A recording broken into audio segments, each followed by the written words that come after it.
If you lived through the 80s, you witnessed many great moments in time.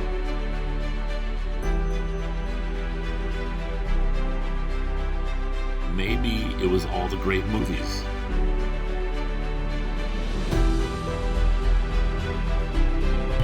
Shall we play a game? All right. Maybe it was the games. Or maybe it was something even bigger.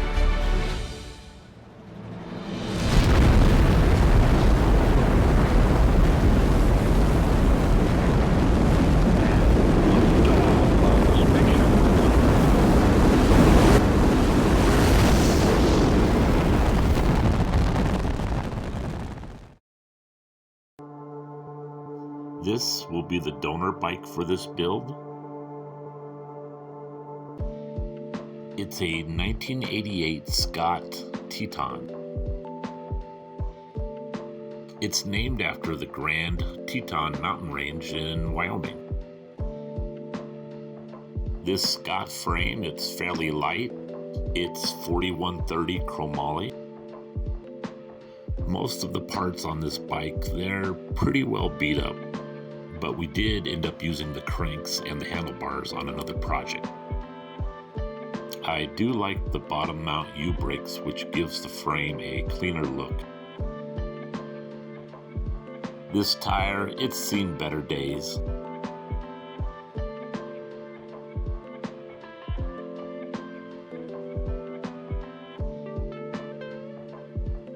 Some of the parts here that you see I won't be using. They're only on the bike for mock-up purposes. The parts I will be using are the forks, handlebars, cranks, and the seat post.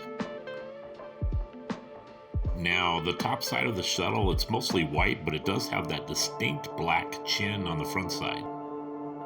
So I'm leaving the forks black so they resemble the front of the shuttle. I'll be painting both the handlebars and the frame white.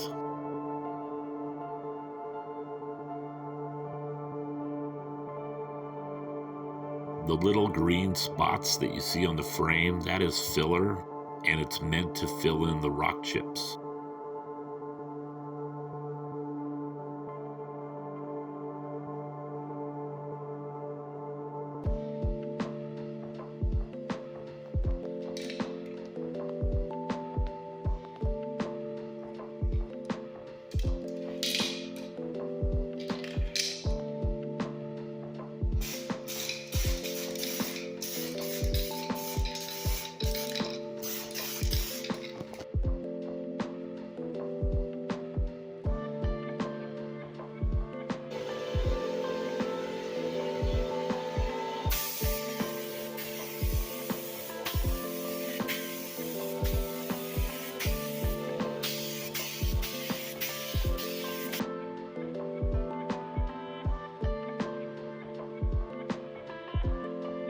Even though I have a wide variety of decals, most of them they won't be used, just a select few. Here's a quick rundown on what logos NASA used. And what was used on the shuttle depends on the time period. You can see in 1989 that the Space Shuttle Atlantis was wearing the worm logo. And later, in 2001, you can see it wearing NASA's meatball logo. And a quick side note, NASA's worm logo quietly made a comeback in 2020.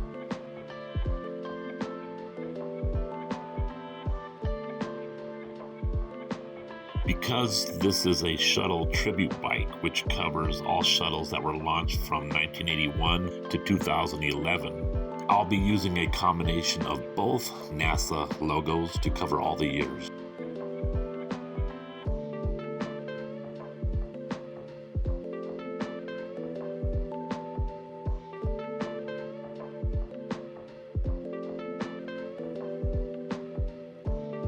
Now, I didn't shoot any video of me spraying the clear coat because I didn't want to screw it up. I sprayed using a 20-gallon modified air compressor and a $50 paint gun. It's the same setup I used to paint my other shuttle in 2020. Yep, there's another shuttle.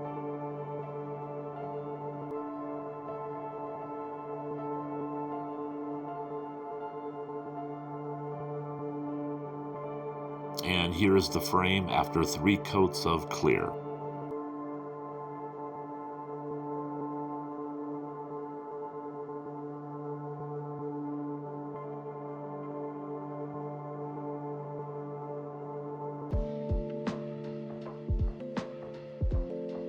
I put it under a heat lamp to help it cure. And then about a week later, the frame was put into storage for about 5 months.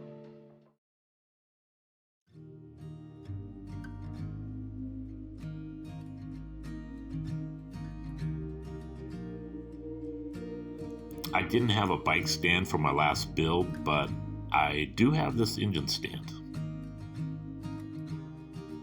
And on Marketplace, I found this Park Tool frame clamp for only $20. I cut out this bracket and I'm going to weld it to the Park Tool clamp. Then bolted it to the stand and added a little paint.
This bottom bracket, it's a little bit more narrow at 108 millimeters.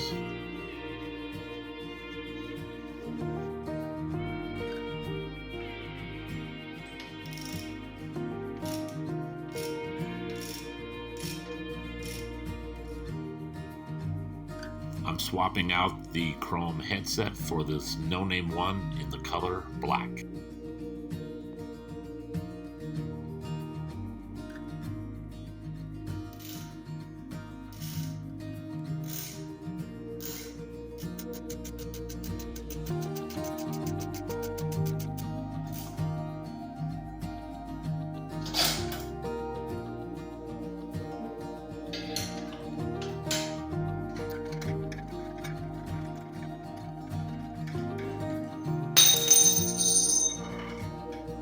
The pink forks, they'll be going to the parts bin. I'll be using these straight leg forks that came in black.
The original Scott crankset was used on the Ice Baby winter bike build.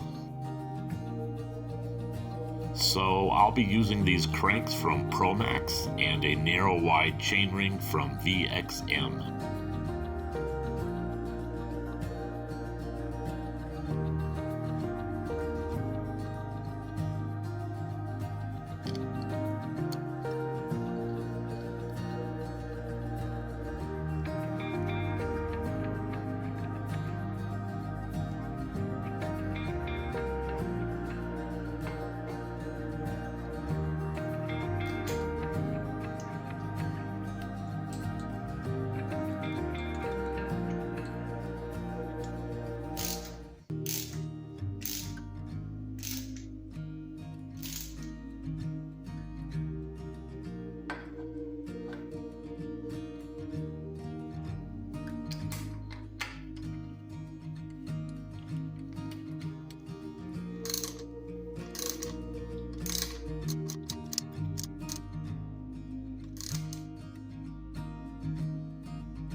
It's a no on this pink stem. I'm using a Black Ops brick top with a threadless adapter.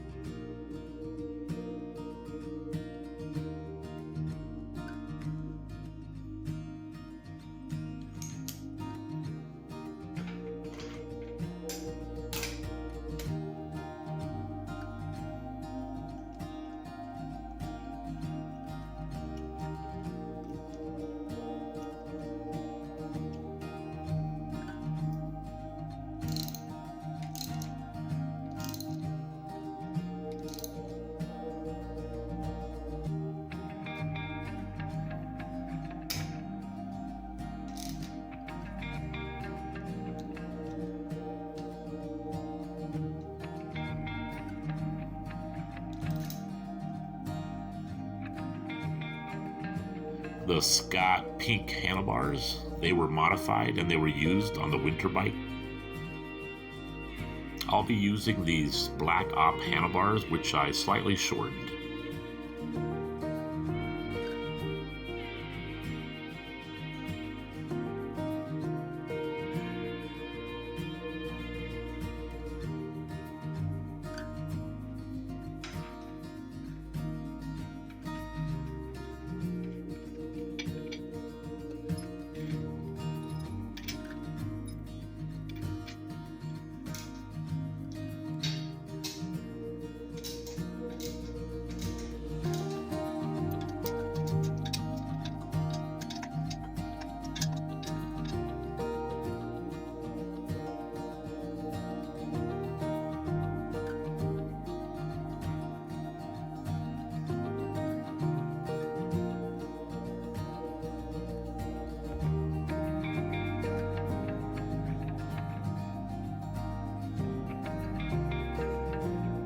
Here, I'm cleaning the frame with alcohol before applying the 3M chainstay protective tape.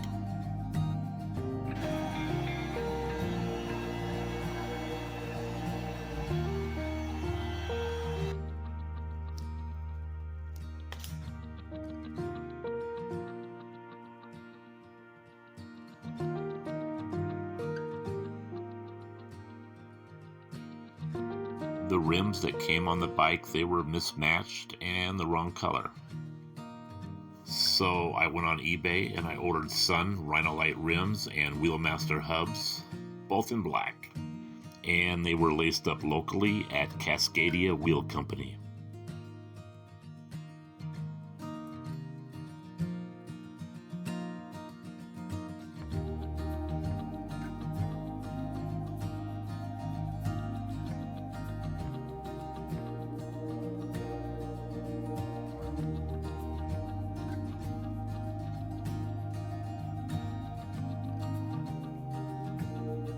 I'm replacing the original Sun Tour 6-speed freewheel with this new one by Shimano.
So the worn out Sun Tour shifter, derailleur, and chain, they're all being replaced with new Shimano parts.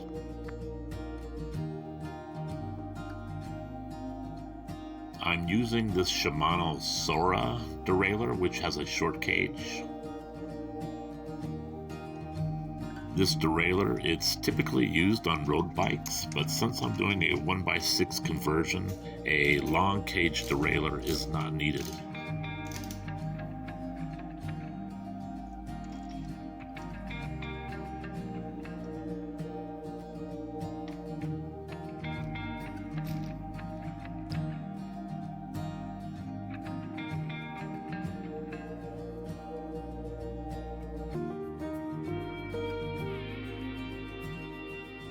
Before I install grips, I usually just wet down the handlebars with alcohol and I never have a problem.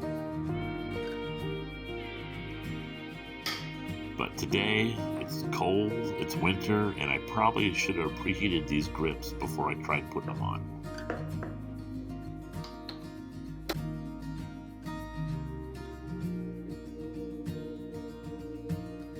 You can see I took the bike off of the stand so I could get some leverage to twist and pull these grips on. They fought me, but eventually I succeeded.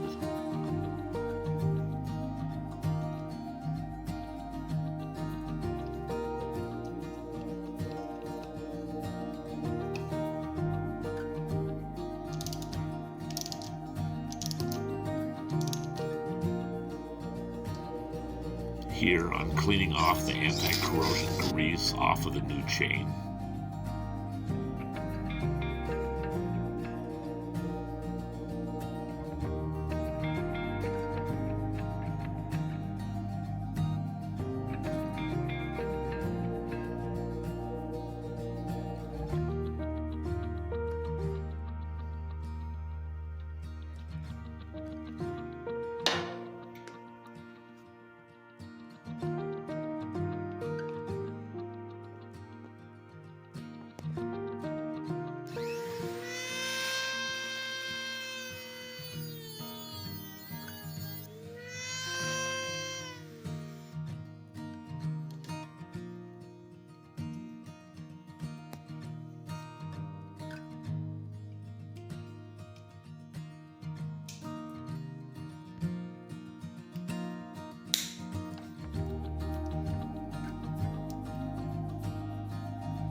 I chose these pedals because I really like the two-tone black and white paint.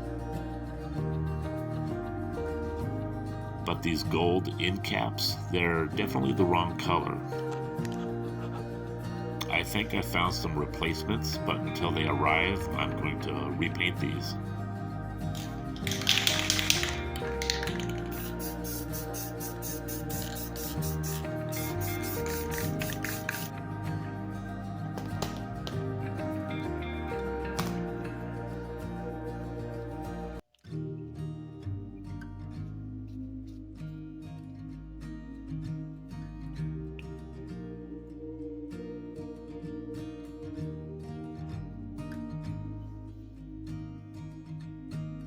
It's going to be interesting to see the durability of these cheap pedals with the funny name.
Here is a behind-the-scenes look on how I was able to work on the brakes and film at the same time.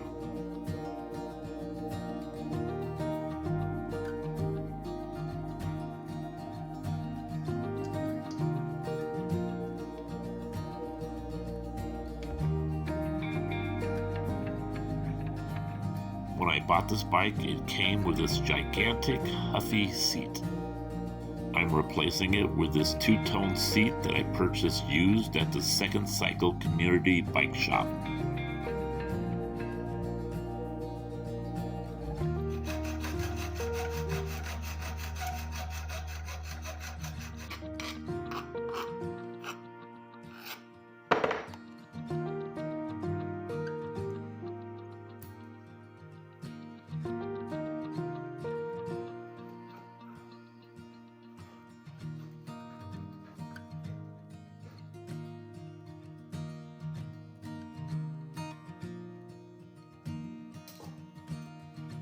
And that is it. The bike is done.